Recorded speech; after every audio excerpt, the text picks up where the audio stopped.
दिवस रात्र 2 दिवसापासून आम्ही काकाला शोधत होतो. त्याचा काही थान पत्ता लागत नव्हता. अखेर आम्ही हताश झालो आणि गावातनं महेशदादा, सागरदादा, भरतदादा आणि राजेशदादा असे 4-5 लोक आणखी काकाला शोधायला निघाले. आजची दिवसाची सकाळ काहीतरी क्लू मिळेल, काका कुठे मिळेल हीच माऊली चरणी मी प्रार्थना करत आणि घाटावर पोचलो काकाला शोधायला.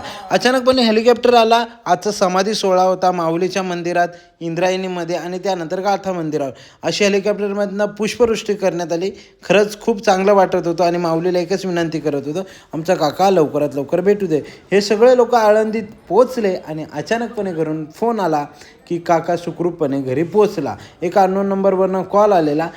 खरं तर माऊलीची कृपा आणि माऊलींची इच्छा होती आमची वारी करून घ्यायची, म्हणून माऊलीने आम्हाला इकडे बोलवलं आणि मी वारी करून घेतली. त्यानंतर इंद्रांनी स्नान करून लगेचच घाटावर चालू असलेली हरिसेवा, छोटे माऊलींची चालू असलेली हरिसेवा, या हरिसेवेत आम्ही बसलो, कीर्तन श्रवण केलं. तुम्ही श्रवण करा.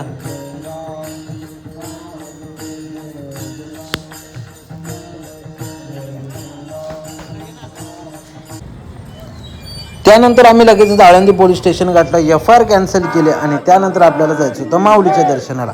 माऊलीचं दर्शन वगैरे घेतलं. खऱ्या अर्थानं आता आम्हाला कुठेतरी एक मोकळा श्वास घेतलेला आम्ही. त्यानंतर बोललो की आता आळंदीत फिरू. अचानकपणे पाळणे वगैरे दिसायला लागले. अगोदरही दिसत होते पण वेगळ्या टेन्शनमध्ये असल्यामुळे लक्ष नव्हतं आणि त्यानंतर निघालो घरी. तर असा होता आजचा व्लॉग. लाईक शेअर सबस्क्राईब नक्की करा.